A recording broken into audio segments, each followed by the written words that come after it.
Broadcasting for the most confused, dumbed down, brainwashed, and manipulated country on the face of the planet with the news they hope and pray that you never hear. This is the Power Hour.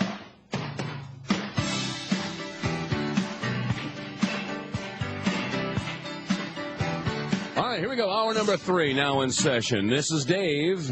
And Joyce. And we are talking to Bob Chapman with the International Forecaster. You can get a free copy by calling. Here is the number. Write it down. Even if you think you don't want one, well, or if you've had one, get it for someone else. Have them call 877-479-8178, 877-479-8178, or go to theinternationalforecaster.com. Let's go back to the phones. We are jammed with phone calls. Let's go to Paul in New Jersey. Paul, you're on the air. Go ahead, please, with Bob Chapman. Good morning, Bob, Dave, and Joyce. Good morning. I'm going to say something that Bob was talking about, and I think they're already doing it. They're putting all the money under one umbrella, make a one big World Bank through the IMF. And that's where all your so-called income tax dollars goes. It goes to the IMF. And they create situations throughout the world with through the AID, the Agency for International Development. They promote wars, and they take both sides, and then they loan the winner the money. And when they call in the loans, they steal all their resources. That's about more or less what I would say. It's the international banks that are doing it to us. All right. Thank you very much for the phone call. Any comments, Bob? Oh, I think he's correct. One of the things I might add is AID for many, many, many years has been a front for the Central Intelligence Agency. But other than that, what he says is true. Yeah, and all of their retirement programs were through AIG, which explains why they saved AIG. And by the way, Reuters is now reporting that George Soros says he sees no bottom for the world financial collapse. Now, that ought to make an impact on the Dow. The Dow is up 19 points right now as we speak. Let's go to our next caller. Let's see. We've got Lee in Washington. Lee in Washington, go ahead, please. Good morning, all. Good morning. Bob, I was wondering, they've got us chasing what little gold there is, like rats chasing the last little bit of cheese. Do they have a big, large wheel they're ready to drop on us soon? Well, they are going to drop something on us. The question is when. And what is it going to be in conjunction with? It's my guess that we discussed many of the things earlier in the program, but they're going to pick the most propitious time for themselves. And I don't know where that is, and I don't think anybody does. But, you know, people expect things are going to happen more quickly than they do.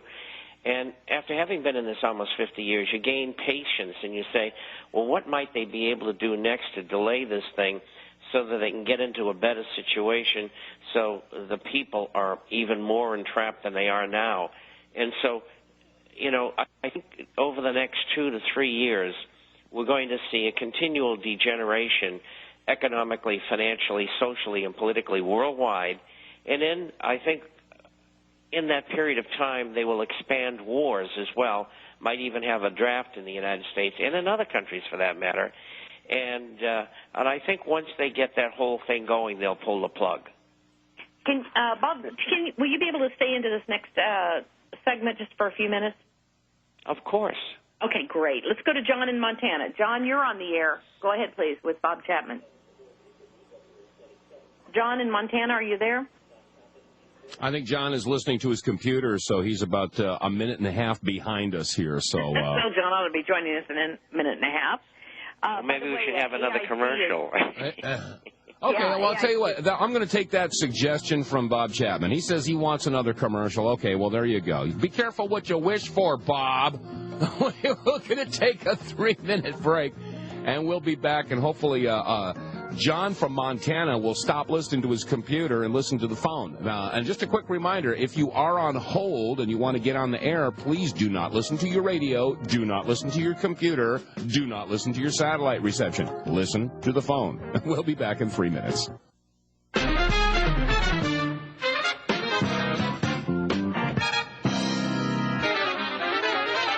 Hi, everybody. This is Dave Von Kleist. And Joyce Riley. We all know knowledge is power, and of course that's why we call this the Power Hour.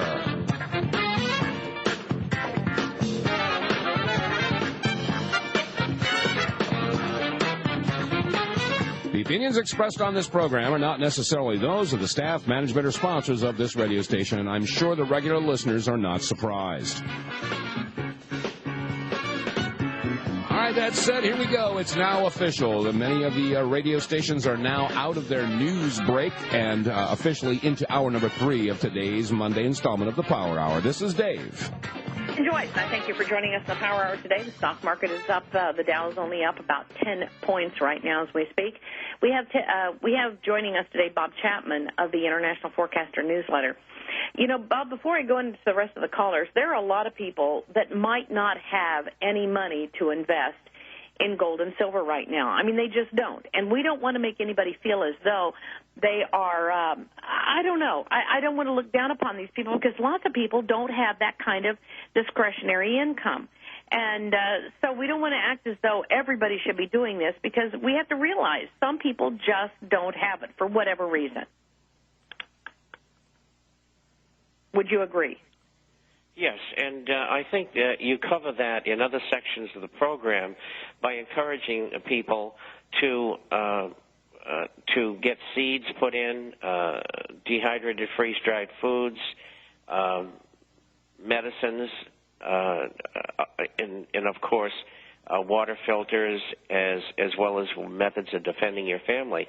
And so those are rudimentary things, and they are an insurance policy, and you often talk about them, and I think that's the first line of defense. And then if you happen to have more money, then you can buy gold and silver coins. Let's go to, thank you very much for that, let's go to John in Montana. Is this John Stokes of KGEZ? Yes, it is. Good morning, Joyce. All right. Dave. KGEZ carries the Power Hour in Montana. Kudos. All right. It's an honor to talk to you guys always, and you're doing very well out here in Montana. This is a question for Bob real quick. The news today is, well, it has been, that Citibank and Bank of America want to be nationalized. There's talk of nationalization where the United States taxpayer would buy 40% of their companies. And I just read this morning that this another Nigerian Ethiopian bank scam has been going around, but Citibank actually fell victim to it, and they caught it. But the thing I caught out of that is the National Bank of Ethiopia uses Citibank as their national bank. Citibank does business in over 100 different countries. If we buy into this as taxpayers, are we liable for all those global deposits? Yes, and we're liable for all of the loans that have been made to these third and fourth world countries. The Citibank and other American banks aren't as overstretched as the European banks are, but they have plenty of loans out there, particularly in Latin America, and so let's say the Bank of Italy we would be liable for all that, and they're just throwing the burden on the American public. Let's say the Bank of Greece has $300 million on deposit with Citibank New York, and they want to draw it out. Are we liable for that? Well, yes. Assumably, Citigroup has that money on deposit, and they would be able to give the National Bank of Greece the money that they requested. On the other hand, if they don't have it, and we were majority owners of the bank, we would have to come up with it, or the bank would go bankrupt. Well, we all know about fractionalized banking. We know they don't have not even 10 cents on the dollar in there. And I want to thank all three of you for the service you're providing for your country. And I'm so proud to carry you here in Montana to inform our listeners. Oh, my goodness. You're so honored to be there. What city are you in, John? Kalispell, Montana. Kalispell, Montana. Thank you. We and what frequency can people find you on there, John? 600 AM. AM 600. The oldest independent radio station in America. Oh, you're kidding me. All right. And he's a Power Team member. Thank you guys so much. Thank you very much. Think about that. All right. That was me. That's a whistle for me. I'm sorry. Bank of America's in over 100 countries, ladies and gentlemen. They want their money back, and guess what happens? Let's go to, that was a really good phone call from John. Let's go to Tammy in Maine. Is this Tammy from the Fort Fairfield Journal, Tammy? Yes. Hey, welcome to the Power Hour today. What's on your mind, Tammy? I have one question, and I'll listen off air. What do you recommend for small business owners with the economy the way it's going? Good point. Your response, Bob? Number one, keep your inventory. Number two, keep your wages down. Number three, be as skinflintish as you possibly can be and try to stay in business. It's not going to be easy, especially in service businesses. And, hopefully people have saved money who are in service businesses so they can increase advertising in times like these. Advertising is most effective